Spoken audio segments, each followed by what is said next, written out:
Let's bring in Arizona Congressman and a member of the House Judiciary Committee and the next chair of the House Freedom Caucus, Andy Biggs. Congressman, thanks for joining me. Thanks, Molly. Good to be with you. Kicking things off, we'll start with really kind of the big moment of the week, the beginning of this hearing. It's the first hearing in the whistleblower controversy. Impeachment may be looming, and the Intelligence Committee chair steps up and gives a long statement, what he later says is parody. Take a listen. Here's Congressman Adam Schiff. Adam Schiff. I don't see much reciprocity here. I hear what you want. I have a favor I want from you, though. And I'm going to say this only 7 times, so you better listen good. I want you to make up dirt on my political opponent and understand lots of it.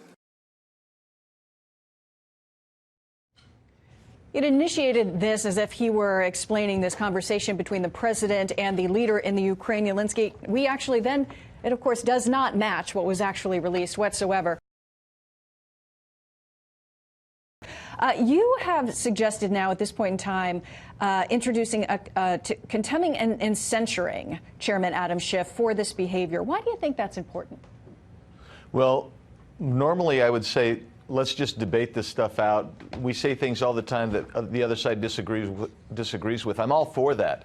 But in this particular instance, what the chairman did is he actually concocted a completely false narrative, threw it out there, and basically misled the entire Republic about this transcript. He acted like he was reading from the transcript.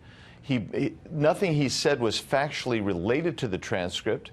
It wasn't even his own interpretation of what was in the transcript. It was just a whole cloth false narrative.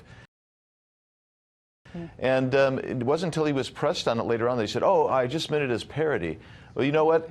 Nancy Pelosi just said an impeachment inquiry is as serious almost as a declaration of war. And if this guy's up there throwing up a comedic statement and trying to make it and portray it to the world that it's an accurate statement, that is censurable in my opinion. Nobody is above the law. An accurate statement. That is censurable in my opinion. So on the bright side, the actual transcript as it's been released, or what we have available to read, this record as it's being pertained, is a quick read. It's only 5 pages, so the American people can read it for themselves. But it seems that as people on both sides of the political aisle have read this document, they've come to very different conclusions. So I just want to get your thoughts on what you see when you've read these 5 pages. Do you see a quid pro quo? Quid pro quo? Or do you see treason, bribery, or other high crimes and misdemeanors? Of course, that would pertain to a potential impeachment. Or do you see a, quote, perfect conversation? What do you see? A, quote, perfect conversation. What do you see?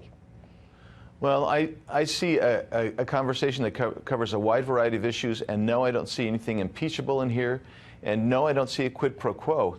And don't forget, I mean, we were told literally the day before this came out, when Nancy Pelosi, the speaker, said, you know, there was quid pro quo here, you know, I had the feeling, well, we're going to see something that will show an explicit, you know, if you give me this, we'll give you that.